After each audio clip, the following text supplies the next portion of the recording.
सम्मेलन को कार्यक्रम का शुरुआत करते हुए मंच पर आकर अपना स्थान ग्रहण करते। इस सम्मेलन के मुख्य अतिथि के बतौर आए हुए हमारे आरवाईए के राष्ट्रीय अध्यक्ष और डुमरांव के पूर्व विधायक कॉमरेड अजीत कुशवाहा जी का हम अवसर देकर सम्मानित करेंगे। ये इनकलाबी नौजवान सभा आरवाईए का प्रखंड सम्मेलन हो रहा है चरपोखरी में, और सभी पंचायतों से 11 पंचायतों से हमारे साथी यहाँ पर पहुँचे। और आप जानते हैं कि देश में इस समय यूजीसी बिल को लेकर के काफ़ी विवाद छिड़ा हुआ। बहुत लंबे संघर्ष के बाद रोहित वेमुला की संस्थानिक हत्या और पायल तड़वी जैसे बहुत मेधावी छात्राओं के साथ जो अत्याचार हुआ, उसके खिलाफ ये मांग उठी कि कैंपस के अंदर डेमोक्रेसी नहीं है और जाति के आधार पर लोगों के साथ डिस्क्रिमिनेशन होता है। कभी यूनिवर्सिटी करता है, उसके अधिकारी करते हैं, और कई लेवल पे छात्रों द्वारा भी होता रहता है। तो उसी मांग के बाद एक संसदीय कमेटी बनी और उसने रिपोर्ट दिया कि ये बात सही है कि ऐसा भेदभाव गैर बराबरी है कैंपसेस में, और हम तो समाज में भी देख रहे हैं कि गैर बराबरी है। तो समाज और कैंपस में बहुत अंतर नहीं होता। जो समाज है वो कैंपसों में परिलक्षित होता रहता है। तो उस पर एक कानून बना। हाँ नहीं, उस पर एक कानून बना। हालांकि हम ये नहीं मानते हैं कि वो कानून तमाम तरह की गैर बराबरी को समाप्त कर देगा, लेकिन हाँ ये जरूर है कि वह कानून कम से कम गैर बराबरी को खत्म करने की दिशा में एक कदम तो था, जिसको माननीय सर्वोच्च न्यायालय द्वारा वापस ले लिया गया। वापस लिया जाने का जो लॉजिक है माननीय सर्वोच्च न्यायालय का, वो देश की जनता की समझ से बाहर है। उन्होंने कहा कि हम कास्टलेस सोसाइटी की तरफ बढ़ रहे हैं, ऐसे में इस तरह का कानून लाने से जातिगत भेदभाव बढ़ेगा।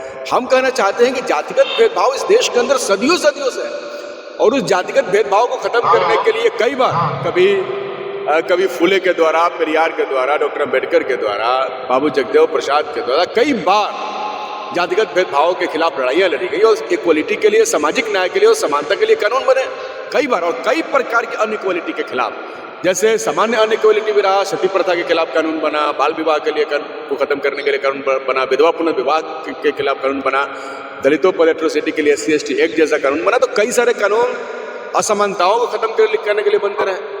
तो यही तो जरूरत है देश का, और देश का डेवलपमेंट भी इसी में है कि जब भी गैर बराबरी हो, असमानताएं हो, तो उसको खत्म करने के लिए समानता लाया जाए। जो जातिगत आधार पर ऊंच नीच का सिस्टम शुरू से बनाया गया, उसको समाप्त करने की दिशा में एक छोटी सी पहल यूजीसी के द्वारा थी, जिसको कुछ लुचे लंपटों के विरोध के बाद हटा दिया गया। हम समझते हैं कि उचित नहीं था, और इसलिए हमारी मांग है कि यूजीसी गाइडलाइन को पुनर्बहाल किया जाए और इसको और मजबूत और सख्त किया जाए।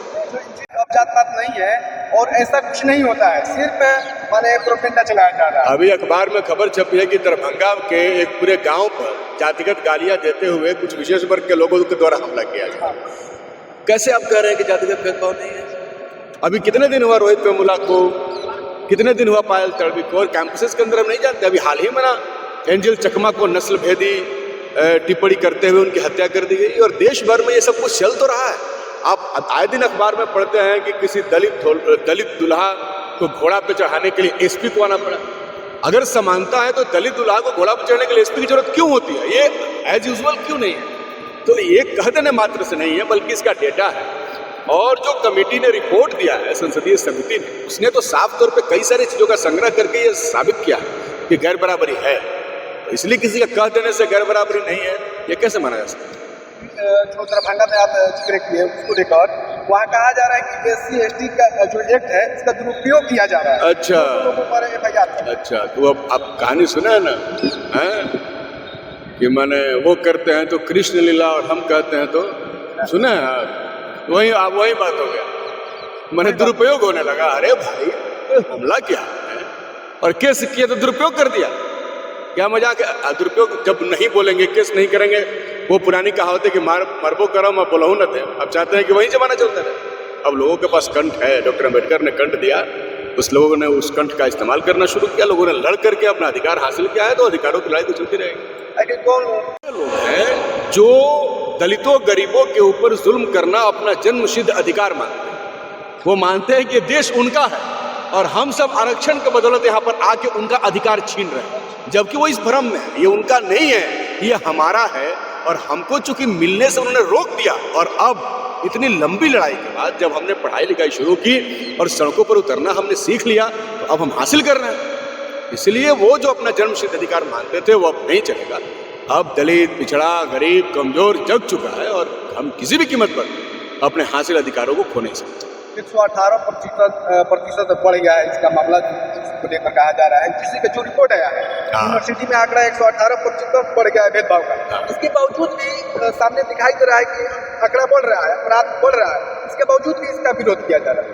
वही तो इसलिए तो किया जा रहा है कि जुल्म हम करते रहे और आप सहते रहे, इसलिए किया जा रहा है। लेकिन अब हम लोग जुल्म सहने के लिए तैयार नहीं है, इसलिए हम सड़क पर हैं और तब तक लड़ेंगे जब तक ये बिल हमें वापस नहीं मिलेगा। बिहार में 65% आरक्षण का आंकड़ा बढ़ाया गया था जब गठबंधन में नीतीश और तेजस्वी थे और तमाम लोग। देखिए हम अभी भी उसको और बढ़ाने की मांग नहीं, हम सब लोग थे, शिव प्रकाश जी थे, मैं था, और हमने जातिगत आर्थिक जनगणना सर्वेक्षण करवाया और उसका जो रिपोर्ट आया वो बहुत आश्चर्यजनक और हतप्रभ कर देने वाला था। हमने देखा कि आज़ादी के 75 ईयर आफ्टर हमारे राइट्स जो मिलने चाहिए, जो रिप्रेजेंटेशन, जो प्रतिनिधित्व मिलना चाहिए, वो नहीं मिला।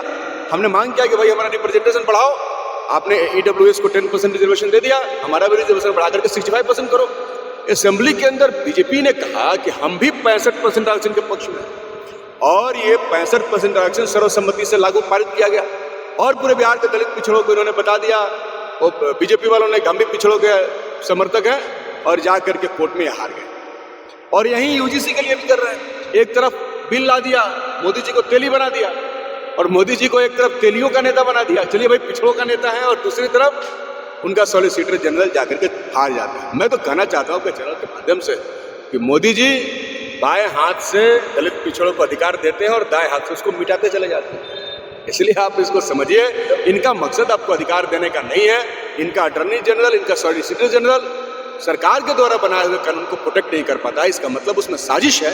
ये लोग जानबूझ करके हारते हैं और बाद में हमें क्या बोलेंगे, आप पूछिएगा तो बोलेंगे भाई ये तो कोर्ट का मैटर है, मैं क्या कर सकता हूँ। बिहार का आंकड़ा बता रहा है कि जो सोवन समाज है उसका 10% जनसंख्या है, उनको 10% EWS मिल गया। इसके बावजूद भी वो लोग आरक्षण का क्यों विरोध करते हैं? इसलिए विरोध कर रहे हैं कि वो चाहते हैं कि 100% को नहीं करें। 100% को नहीं करें। पहले तो था ना भाई, पहले तो था। आप बताइए ना, 1947 या 1950 में दलित पिछड़ों का गांव में कितना लोग मैट्रिक पास किया था? 80 तक नहीं था, 90 तक नहीं था। तो नहीं थे, जब मैट्रिक के पास नहीं थे तो कहीं काम ही नहीं मिलता था। अब तो हम लोग भाई मच रहे हैं, तो हमें भी काम चाहिए। अब हुमचा हुमची में तो एक तरफ मिलेगा तो एक तरफ घटेगा, तो सब आप ही का कैसे रहेगा साहब? जिंदगी भर हमको अपना गुलाम बना कर रखा, और आप चाहते हैं कि PhD का डिग्री लेकर के भी अजीत कुशवाहा गुलाम बने रहे, ये संभव है? प्रदर्शन कर रहे हैं? नहीं, धरना नहीं, ये एक सांगठनिक काम है। हम लोग ने पंचायतों का सम्मेलन किया है, लगभग यहाँ 8-7 पंचायतों का हम लोग सम्मेलन किए। फिर आज प्रखंड का सम्मेलन है।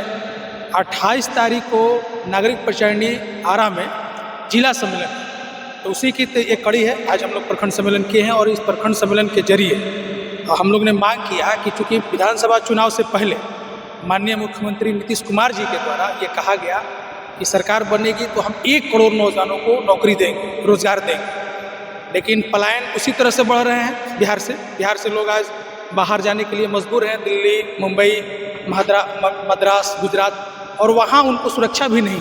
तो हम लोग मांग कर रहे हैं नौजवान संगठन की ओर से कि आपने जो वादा किया 1 करोड़ रोजगार देने के लिए, तो उस 1 करोड़ रोजगार देने की दिशा में आप क्या करें।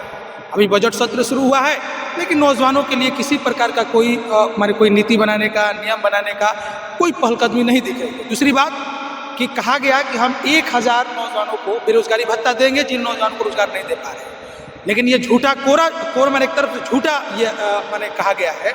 अभी हम लोग भी गांव-गांव में और पंचायतों में हम जांच पड़ताल कर रहे हैं कि कितने नौजवानों को बेरोजगारी भत्ता मिल रहा है। हमने कहा कि भाई यहाँ मनरेगा में नौजवानों को काम मिलता था, लेकिन मनरेगा के केवल नाम बदला गया है, लेकिन मनरेगा में काम नहीं मिल रहे।